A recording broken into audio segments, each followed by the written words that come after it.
नमस्कार मित्रांनो, स्वागत आहे तुमचं पुन्हा एका नवीन अशा रोमॅन्टिक लव्ह स्टोरीमध्ये. तर मग चला सुरुवात करूयात आजच्या या भागाला. अहिली आपले डोकं हलवत बेडवरनं उठून उभी राहते. त्रिशान रोखून अहिलीला पाहतो. अहिली आपली जीभ दाताखाली चावत त्रिशानकडे पाहून हळूच म्हणते, सॉरी. त्रिशान डोळे बारीक करून अहिलीला घुरून पाहतो आणि मग काहीच न बोलता सोफ्यावर जाऊन बसतो. अहिली आपला लेहंगा उचलून फोल्ड करून आपल्या एका बाजूच्या कोपऱ्यात ठेवलेल्या सूटकेसमध्ये ठेवते. ते तिरक्या नजरेनं पाहत त्रिशान कठोर आवाजात म्हणतो, आपली ही बॅग इथे नाही, क्लॉसेटच्या रूमच्या कोपऱ्यात फेका. मला माझ्या रूममध्ये घाण आवडत नाही. अहिली त्रिशानकडे पाहते आणि मग रूमभर नजर फिरवते. तेव्हा तिला रूमच्या एका बाजूला बनवलेला एक दरवाजा दिसतो. तो पाहून अहिली आपली बॅग उचलून क्लॉसेटच्या रूमकडे जाते. तिला एक नजर पाहून त्रिशान आपला फोन उचलतो आणि त्रियाक्षला कॉल लावतो आणि बाल्कनीकडे जातो. आज अहिली आणि त्रिशानच्या लग्नाचा दुसरा दिवस होता आणि या 2 दिवसातच अहिलीनं पूर्ण घराची जबाबदारी आपल्या खांद्यावर घेतली होती आणि ही गोष्ट घरातील प्रत्येक सदस्याच्या लक्षात आली होती. तिच्या येण्यामुळे सगळ्यांना प्रत्येक गोष्टी वेळच्या वेळी मिळू लागल्या होत्या. उठण्याआधी त्यांची रूम साफ झालेली असायची. संपूर्ण घर स्वच्छ आणि नीटनेटकं दिसायचं. त्रिशाननं अहिलीला त्रास देण्यासाठी घरातील सगळ्या नोकरांना सुट्टी दिली होती आणि आता अहिली एकटीच संपूर्ण घराचं काम करत होती. पण हे सांगता येत नव्हतं की त्रिशाननं सगळ्या नोकरांना अहिलीला त्रास देण्यासाठी बाहेर काढलं होतं की यामागे दुसरंच अजून काही कारण होतं. हे फक्त त्रिशानलाच माहीत होतं. घरात अजून कोणीही अहिलीशी जास्त बोलत नव्हतं, कारण अहिली अजून कोणाशी जास्त मिसळलेली नव्हती. पण हो, कनिष्क आणि सात्विकशी अहिलीचं बोलणं होत होतं, कारण ते दोघेही लग्नाच्या दिवसापासूनच अहिलीशी बोलत होते, ज्यामुळे अहिली हळूहळू त्यांच्याशी थोडीशी मिसळत होती. तेजस आणि ओजस जेव्हा जेव्हा अहिलीला पाहायचे तेव्हा ते तिच्याकडनं नजर वळवायचे. त्रियाक्षबद्दल बोलायचं झालं तर अहिली या घरात आली तेव्हापासून त्यानं तिच्याशी न बोलणंच पसंत केलं होतं, ना तिच्याकडे नजर उचलून पाहिलं होतं. आणि अहिली देखील त्रियाक्षपासून दूरच राहायची. त्रिशान आणि अहिली यांच्यातही फारसं बोलणं होत नव्हतं, परंतु थोडंफार होत होतं. दोघेही एकमेकांच्या एका ठराविक मर्यादेमध्येच राहत होते. त्रिशाननं अहिलीला धमकी दिली होती की तिने त्याच्याजवळ येण्याची चूक करू नये. ही गोष्ट त्यानं 2 दिवसांपूर्वीच अहिलीला सांगितली होती आणि अहिलीनं त्याची गोष्ट मान्य केली होती. अहिली आणि त्रिशान यांच्यात जरी जास्त बोलणं होत नसलं आणि त्रिशाननं तिला स्वतःपासून दूर राहायला सांगितलं असलं तरी त्रिशानचं सगळं काम अहिलीच करत होती. जसं की त्याचे कपडे काढून ठेवणं, कपडे धुणं, त्याच्या उठण्याआधी त्याची कॉफी तयार असणं आणि तो काही बोलायच्या आधीच सगळं तयार असायचं. फक्त त्याचंच नाही तर अहिली सगळ्यांची कामं करत होती. अहिलीची झोप सकाळी पहाटे 5 वाजता उघडते. ती जेव्हा उठते तेव्हा तिची नजर सगळ्यात आधी त्रिशानकडे जाते, जो तिच्या शेजारी शर्टशिवाय पाठीवरती उलटा झोपलेला होता. खरं तर अहिलीनं जेव्हापासून त्रिशानची मालिश करायला सुरुवात केली होती तेव्हापासून मालिशनंतर त्रिशानला खूप चांगली झोप येत होती. त्यामुळे झोपण्यापूर्वी त्रिशान अहिलीला आपली मालिश करायला सांगायचा. अहिली देखील त्याची मालिश करून द्यायची आणि मालिश करत असताना त्रिशान झोपून जायचा आणि मग अहिली देखील झोपायची. अहिली त्रिशानच्या पाठीकडे एक नजर टाकते आणि बेडवरनं उतरून सर्वात आधी वॉशरूमकडे जाते आणि मग थोड्या वेळानं अहिली आंघोळ करून हलक्या फिरोजी रंगाची साडी नेसून बाहेर येते. अहिली आपल्या केसांमध्ये टॉवेल गुंडाळून बेडकडे पाहते, जिथे त्रिशान झोपलेला होता. अहिली बेडजवळ जाते आणि त्रिशानच्या पायाजवळ उभी राहून हळूच त्याचे पाय स्पर्श करून ते आपल्या कपाळाला लावते. त्रिशान गाढ झोपेत होता. अहिली त्रिशानकडे एक नजर टाकते आणि मग रूममधून बाहेर निघून जाते. अहिली खाली येते आणि सर्वात आधी आपल्या साडीचा पदर कमरेला खोचते. किचनमधून झाडू आणि डस्टबिन हातात घेऊन लिव्हिंग रूममध्ये येते आणि तिथली साफसफाई करू लागते. अहिली अर्ध्या तासात संपूर्ण लिव्हिंग हॉल साफ करते. फर्स्ट आणि सेकंड फ्लोअर स्वच्छ करते आणि जिनेही साफ करून घेते. हे सगळं करता करता अहिलीला 7 वाजून जातात. मग अहिली आपल्या कपाळावरचा घाम पुसते आणि केसांमधून टॉवेल काढून केस बाहेर सुकायला टाकते आणि केसांचा एक मेसी बन बनवते. त्यानंतर ती किचनमध्ये येऊन नाश्ता बनवू लागते. अहिली वेळ पाहून लवकर नाश्ता बनवते, कारण 8 वाजता सगळे उठायचे आणि त्यांच्या उठताच अहिली त्या सर्वांना कॉफी द्यायची. सगळा नाश्ता तयार झाल्यावरती अहिली सगळ्यांसाठी कॉफी बनवते आणि कपांमध्ये कॉफी ओतून ठेवते. किचनमधून बाहेर येते आणि सर्वात आधी आपल्या रूमकडे जाते. अहिली जशी रूममध्ये येते तशी तिची नजर बेडकडे जाते.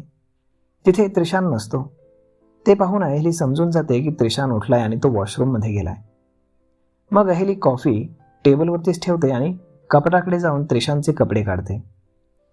अहिलीने कपडे काढलेच होते तेवढ्यात वॉशरूमचा दरवाजा उघडला जातो आणि नेहमीप्रमाणे कमरेला काळ्या रंगाचा टॉवेल गुंढाळलेला त्रिशान बाहेर येतो. त्रिशानच्या हातामध्ये पांढऱ्या रंगाचाही एक टॉवेल असतो. दरवाजा उघडल्याचा आवाज ऐकून अहिली वॉशरूमकडे पाहते. त्रिशानला पाहून अहिली त्याचे कपडे बेडवर ठेवते आणि त्याच्या जवळ येते. त्रिशान एक नजर अहिलीवर टाकतो आणि मग आपल्या हातातला टॉवेल तिला देतो आणि सोफ्यावर बसतो. अहिली टॉवेल घेऊन त्रिशान जवळ येते आणि त्याच्यासमोर उभी राहून त्याचे केस पुसू लागते. त्रिशान डोळे बंद करून शांतपणे सोफ्यावरती बसलेला होता. थोड्या वेळानं त्रिशान हळूहळू डोळे उघडतो. तेव्हा त्याची नजर थेट अहिलीच्या कमरेवर जाते, जिथून अहिलीच्या साडीचा पदर थोडासा वर सरकलेला असतो. त्यामुळे तिची कंबर त्याला दिसू लागते.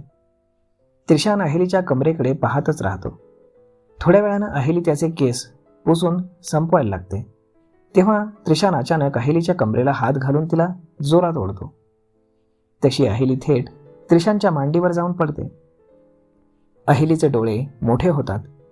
ती घाबरून त्रिशानच्या मांडीवरनं उठण्याचा प्रयत्न करते, परंतु त्रिशान तिच्या कमरेभोवती हात घट्ट आवळून तिच्या पोटावरती घट्ट पकड घेतो. त्रिशानचे थंड हात आपल्या पोटावरती जाणवताच अहिलीचं संपूर्ण शरीर शहारतं. तिचा श्वास वेगानं चालू लागतो.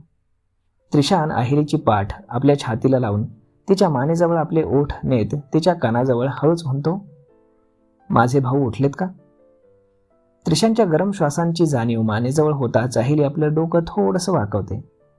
त्रिशानच्या हातात आपले हात घट्ट पकडते आणि अडखळतच हळूच म्हणते, जी नाही, मी आत्ताच कनिष्क भैया आणि सात्विक देवर्जींना त्यांची कॉफी द्यायला जाणार आहे, तर त्यांनाही उठवून देईन. अहिली अडखळते आणि घाबरते हे पाहून त्रिशान तिरकस हसतो. त्रिशान हळूहळू अहिलीच्या पोटावर आपला हात फिरवत म्हणतो, ओजस आणि तेजस नाही उठले का अजून? त्याच्या बोटांच्या स्पर्शानं अहिलीचं शरीर थरथरतं. तिचा श्वास क्षणभर थांबतो. अहिलीची पकड त्रिशानच्या हातावर घट्ट होत जाते आणि ती त्याचा हात पकडून थांबवत म्हणते, प्लीज असं नका ना करू, मला खूप विचित्र वाटते. तुम्हीच तर म्हणालात ना की मी तुमच्या जवळ येऊ नये, मग तुम्ही मला जवळ ओढून का असं करताय? प्लीज सोडा ना, मला खूप कामं आहेत. अहिलीच्या शरीराचा हलकासा थरथराट जाणवताच त्रिशान तिरकस हसतो आणि अहिलीच्या खांद्यावरती आपले ओठ तो ठेवणारच असतो. तेवढ्यात तो अचानक थांबतो. त्याच्या चेहऱ्यावरील भाव बदलतात आणि त्रिशान एकदमच अहिलीला सोडतो. अहिली ताबडतोब त्रिशानच्या मांडीवरनं उठते आणि त्याच्याकडे न पाहता टॉवेल घेऊन बाल्कनीकडे धावते. अहिली बाल्कनीमध्ये येऊन टॉवेल रोलिंगवर टाकत असते आणि रेलिंग घट्ट पकडून उभी राहते. अहिलीचं शरीर अजूनही थोडं थरथरतच होतं. हृदयाची धडधड अजूनही वेगाने चालू होती. त्रिशानच्या थंड बोटांचा स्पर्श तिला अजूनही आपल्या शरीरावर जाणवत होता. त्यामुळे तिच्या हृदयाची धडधड शांत होण्याऐवजी अजूनच वेगानं वाढत होती. इकडे रूममध्ये मात्र त्रिशान अहिलीला पळताना पाहून एक खोल श्वास घेतो. तो आपल्या मुठी घट्ट आवळून एक लांब श्वास घेत स्वतःला शांत करतो आणि मग 5 मिनिटांनंतर सोफ्यावरनं उठून बेडवरती ठेवलेले कपडे घालू लागतो. अहिली देखील स्वतःला शांत करते आणि काही वेळानं रूममध्ये येते. अहिलीचे कान आणि गाल अगदी लाल झालेले असतात. ती मान खाली घालून ड्रेसिंग टेबल समोर उभी राहून केसांवरती वर वर कंगवा फिरवते आणि मग सिंदूर उचलून कपाळाच्या मधोमध भागामध्ये सिंदूर भरते. त्रिशान अहिलीला एकटक पाहत असतो. त्याची नजर तिच्या भांगाकडे जाते.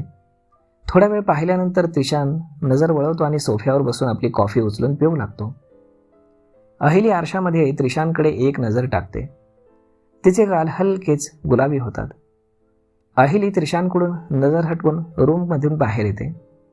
तिच्या जाण्यानंतर त्रिशान नजर वर करून दरवाजाकडे पाहतो आणि आपल्या मुठी घट्ट आवळतो. इकडे अहेली खाली येते, पुन्हा सगळ्यांसाठी कॉफी बनवते आणि ती घेऊन वर जाते. अहेली सर्वात आधी कनिष्कच्या रूममध्ये येते, तर कनिष्क अजूनही झोपलेला होता.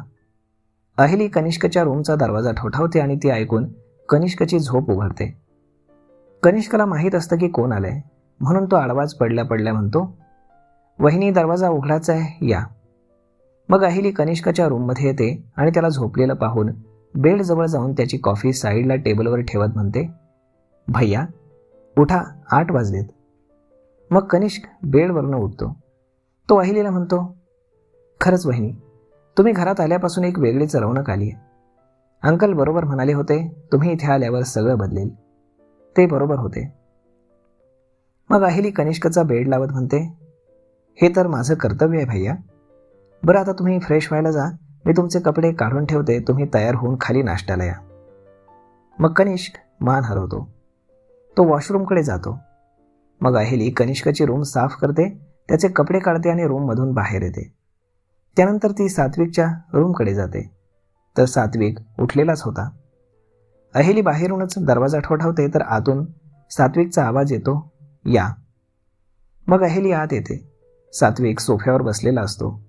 अहेली त्याच्याजवळ येऊन कॉफी पुढे करत त्याच्या चेहऱ्यावरती पाहून म्हणते, काय झालं सात्विक देवरजी, तुमची तब्येत ठीक नाही का? सात्विक ज्यानं डोकं धरलेलं असतं तो अहेलीकडे पाहून तिच्या हातून कॉफी घेत म्हणतो, नाही वहिनी, ठीक आहे, फक्त सकाळी उठताच डोकं दुखतंय. तर मग अहेली सात्विकला विचारते, औषध घेतलंय का? यावर सात्विक मान हलवून नाही म्हणतो. मग अहेली आजूबाजूला पाहते, तर ट्रे टेबलवर ठेवते आणि बेडकडे जाऊन साईड ड्रॉवरमधून फर्स्ट एड बॉक्स काढून सात्विक जवळ येते आणि बॉक्स उघडून औषध पाहू लागते. मग अहेली सगळी औषधांची नावं वाचते, बाजूला ठेवते आणि मग एक डोकेदुखीचं औषध काढून त्यातून एक गोळी काढून सात्विकला देते. सात्विक जो अहेली औषध काढताना आणि त्याची नावं वाचताना फार लक्ष देऊन पाहत असतो. तो अहेलीच्या हातून गोळी घेतो आणि तोंडात टाकतो. तर अहेली पाण्याचा ग्लास सात्विककडे देते. सात्विक पाण्याचा घोट घेत औषध गिळतो. अहेली सात्विकच्या हातून ग्लास घेऊन टेबलवरती ठेवते आणि औषध पुन्हा बॉक्समध्ये ठेवू लागते.